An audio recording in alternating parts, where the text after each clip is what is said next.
Hey guys, it's Aaron, your personal coach. Just want to jump on today. Welcome to the 7-Day Run Challenge. So the 7-Day Run Challenge is something I've created. It's a free event. I'm now doing it in the Personal Coaching Academy. The reason for that is this is where I post all my great content. If you're watching the video and you're not in the Personal Coaching Academy, obviously I've done a separate one as well. So if you want access to that, you can either send me a message or I have posted a link around the place as well that you can request to become a member. So I want to give you a couple of weeks free and just show you what the content that I'm creating in this group, in this Personal Coaching Academy.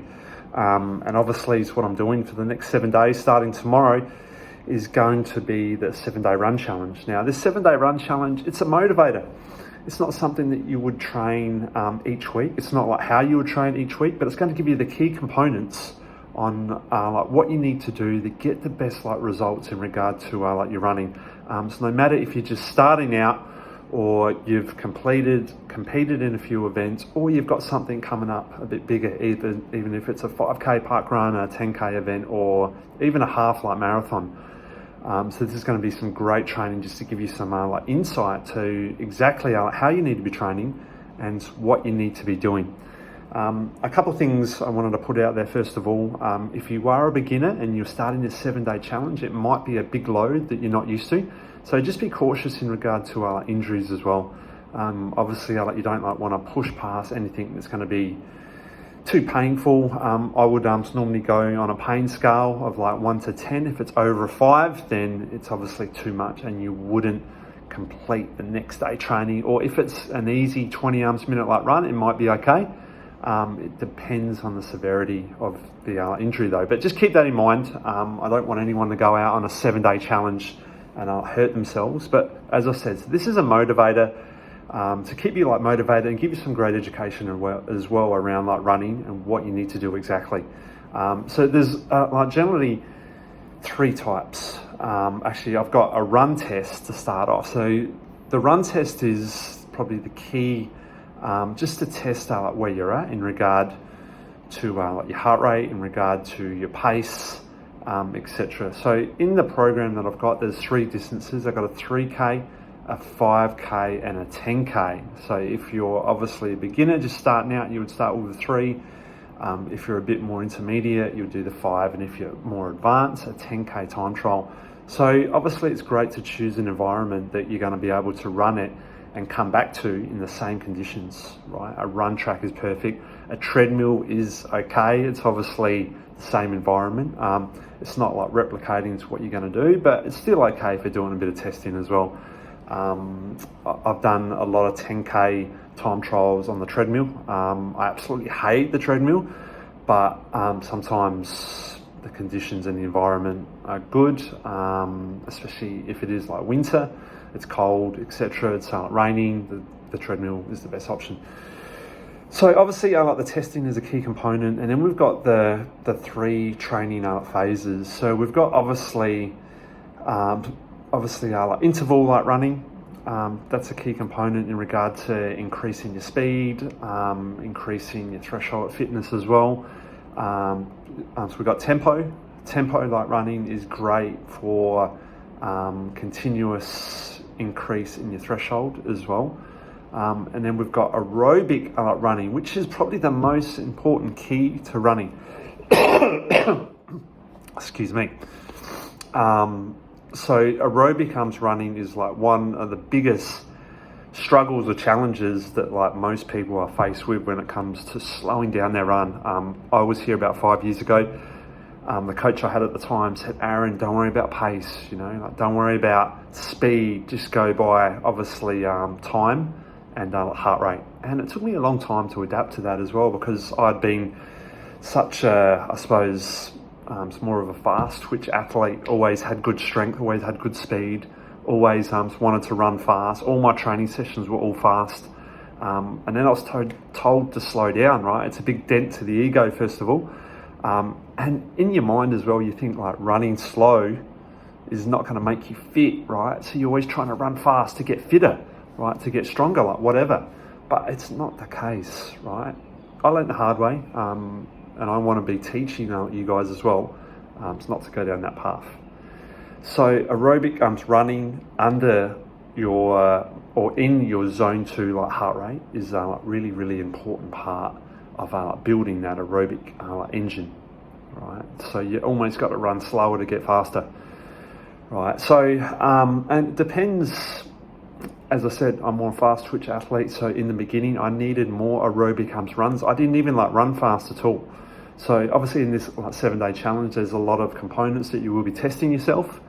But right, you might be the athlete that should only be running long or slow for 3 months until you can control that heart rate and keep that heart rate slow. As I said in the emails that you will be getting if you're on my email list, or it's going to be posted on Facebook as well. On day 7 is the aerobic day, where you will see if you continuously run aerobically, you'll find that you'll be able to run at the same heart rate at a faster pace eventually, right? Because we start to adapt to it and we start to condition it, right? So that's something that you will learn, that you need to learn to get quicker, is to run faster with a lower heart rate. Right, so the 7-day challenge kicks off tomorrow. Like I said, we're going to be going through a 7-day program with key components. As I said, it's not something you would do week in, week out. I've got a lot of other tools as well to help you improve that, to set yourself up for your future runs as well, or future programming. I mentioned Training Peaks is a really good one. If you don't know what Training Peaks is, it's a coaching, or it's an online platform where your workouts are preloaded either by yourself or your coach. And you can obviously see your stress levels. You can see your training, fitness as well, and you can start to see all that building. Most importantly, after you do a 5 or 10k or 3k time trial, right, you can, if you connect your Garmin Connect and you've got your heart rate data, right, so what I can do is actually analyze that and reset your zones up in regard to your heart rate. I do that by generally, if you see the data on a 5k run, if it just so let's just say it's a 5-day run, you can see where your threshold will peak and generally drop off as well, right? So that's where your threshold heart rate is going to be, and then your heart rates can be adjusted around that, right? So it's really important to run at a specific heart rate to get your training right. Otherwise, you tend to start training in that grey zone, right? You're training in that grey zone.